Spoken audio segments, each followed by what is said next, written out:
안녕하세요. 영양교사 긍정옥입니다. 임용 2차 면접이 얼마 남지 않았는데요. 선생님들 모두 많이 준비하셨을 거라고 생각합니다.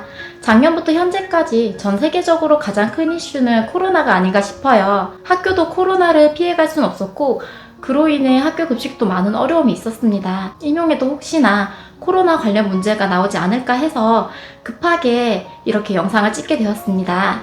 조금 두서가 없더라도 양해 바랍니다. 그리고 이 영상은 회사 영양사를 준비하시는 분들도 참고하시면 도움이 될 것 같아요.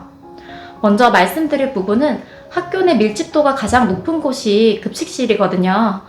그래서 급식실 내 감염에 대한 학생, 학부모의 불안감 확산으로 식탁 칸막이 미설치에 대한 민원이 여러 학교에서 지속적으로 제기가 되었다고 해요. 따라서 급식실 내 방역 예방 관리가 무엇보다 중요하고 영양교사로서 안전한 학교 급식 환경 제공에 최선을 다해야 하는데요. 이러한 코로나19 상황에서 학교 급식 감염 예방을 위해 할 수 있는 방안을 소개하겠습니다. 첫째, 급식실 내 식탁 칸막이 설치로 감염 예방 관리 강화입니다. 저희 학교는 이렇게 불투명한 칸막이를 설치해 두었는데요. 순회학교는 투명 아크릴 칸막이를 설치했어요. 학교마다 영양 선생님들께서 식탁 칸막이를 많이 구비한 상황인데 이렇게 칸막이를 하면 학생들 간의 대화도 줄어들고 코로나 감염 예방에 도움이 되므로 학생과 학부모의 불안감을 최소화할 수 있습니다. 두 번째는 식사 시에 시차 배식 및 뛰어앉기로 식당 내 접촉을 최소화하는 것인데요. 각 학교 영양 선생님께서 급식 인원수와 급식 시간 및 여러 상황을 고려하여 시차 배식을 몇 번 할지 또 뛰어앉을 수 있는 여건이 되는지 확인 후 시행하고 있는데요. 저도 본교에서 2차까지 시차 배식을 하고 뛰어앉기를 철저히 지키면서 급식을 안전하게 하고 있습니다. 세 번째는 학교 급식 감염 예방을 위해 급식실 이동 전후 급식 시간 내 학생 지도 및 관리를 철저히 하는 것입니다. 식생활 교육관에 급식을 먹으러 올 때에도 간격을 유지해서 올 수 있도록 담임 선생님께 협조를 구하고 급식을 기다릴 때에는 바닥 스티커로 거리두기를 할 수 있도록 표시한 후에 그 자리에서 친구들과 대화하지 않고 줄을 기다릴 수 있도록 하는 방법이 있습니다. 제가 있는 학교의 경우는 이렇게 지켜지고 있는데 사실 큰 학교의 경우는 급식 시간이 제한적인데 학생들은 너무 많으면 간격을 지키면서 줄을 서 있기가 어려운 부분이 있어요. 그래도 가능한 여건 내에서 최대한 지킬 수 있도록 하는 방법을 찾는 것이 좋습니다. 네 번째는 식탁 칸막이, 식탁, 의자, 문손잡이 등 소독 및 방역 위생관리 강화입니다. 급식소의 경우 하절기에 2달에 한 번, 동절기에는 3달에 한 번 업체에서 와서 방역을 하고 있는데요. 코로나가 심할 때는 특별 방역으로 방역 횟수를 늘렸어요. 그리고 배식 전에 식탁 칸막이, 식탁 문손잡이 소독을 다 하고 1차 배식과 2차 배식 사이에 다시 또 학생들의 손이 닿는 부분을 소독을 하고 배식이 끝나고 나면 한 번 더 소독을 하고 있습니다. 이것도 급식 시간이 제한적이라 어려운 부분이 많지만 할 수 있는 범위 내에서 최대한의 방역을 하려고 노력하고 있습니다. 다섯 번째는 급식실 내에서의 코로나19 감염 예방을 위한 식사 예절 교육 강화인데요. 영양 수업에서도 식사 예절 교육으로 할 수 있고 또 코로나19 예방을 위한 식사 예절 교육을 포스트로 출력해서 교실 및 식사 장소 등 학생들이 쉽게 접할 수 있는 장소에 부착을 하는 방법이 있습니다. 여섯 번째는 학교에서도 식사 예절을 교육하지만 가정에서도 같이 교육이 되어야 효과가 있겠죠.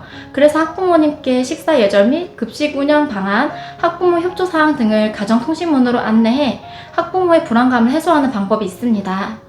일곱 번째는 아까도 살짝 언급한 부분인데요. 큰 학교의 경우 제한적인 급식 시간, 많은 급식 인원, 식당에 협소한 경우가 있어 아까 위에서 말씀드린 방안을 적용하기 어려운 경우가 있어요. 그런 경우에는 코로나19 안정시까지 식탁 회전율을 향상시킬 수 있는 식단으로 급식을 제공하는 방법이 있습니다. 한식보다는 일품류가 식탁 회전율이 빠른 편인데요. 확실히 식탁 회전율은 빠르지만 실제로 이렇게 일품류를 계속 제공하셨던 선생님의 이야기를 들어보니 한두 번 일품류를 먹을 때는 맛있다고 하지만 계속 일품 메뉴가 나오면 학생들이 지겨워하는 경우도 있다고 하더라고요. 그래서 적당히 지겹지 않게 메뉴를 센스 있게 잘 구성하는 그런 능력도 필요한 것 같습니다. 너무 어렵죠?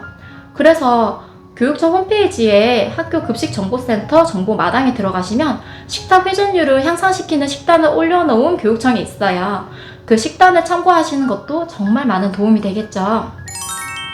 8번째는 마스크가 바뀌었습니다. 어떤 거냐면 전에는 이런 투명 마스크를 착용하고 조리를 했는데요. 지금은 일용 마스크를 착용하고 조리와 배식을 하고 있습니다. 조리장에서 끓이고 튀기고 굽고 하다 보면 일용 마스크가 투명 마스크보다 훨씬 답답하고 여러 어려움이 있는데요. 그래도 일용 마스크가 방역에도 효과가 있어서 코로나 이후부터는 바꿔서 착용하고 있습니다. 9번째는 체온 및 호흡기 증상 체크입니다. 체온계를 구비한 다음 출근 직후 배식 직전에 급식소 식구들 모두 체온 체크와 호흡기 증상이 없는지 매일 2회 건강 상태를 확인하고 발열 및 호흡기 증상이 있을 시에는 업무에서 배제하는 조치를 하고 있습니다. 그리고 배송 기사님 외에 급식소에 기구기계를 수리하러 오시는 분들 등 방문하시는 분들 모두 체크를 하고 있고요. 또 제가 있는 학교의 경우는 학생들은 급식소 오기 직전에 모두 체온 체크를 하고 교실에서 내려오고 있습니다. 10번째는 환기인데요. 반드시 급식 시작 전 급식 중 식당 환기 소독을 철저히 하는 것입니다. 바이러스가 공기를 통해서 전파되기 때문에 확진자와 같은 장소에 방문한 사람들이 코로나 검사를 받곤 하잖아요. 그래서 환기가 정말 중요합니다. 같은 이유로 선풍기나 에어컨을 급식 시간에 틀지 않고 있습니다. 너무 춥거나 또 너무 더우면 학생들이 급식 먹으러 오기 한참 전에 미리 틀어놓고 충분한 환기를 꼭 시켜주셔야 합니다. 11번째는 큰 학교의 경우는 자율배식대를 운영하는 경우가 있었어요. 그런데 지금은 최대한 지양을 하는 것이 좋습니다. 12번째는 외부인 출입을 최소화하는 것입니다.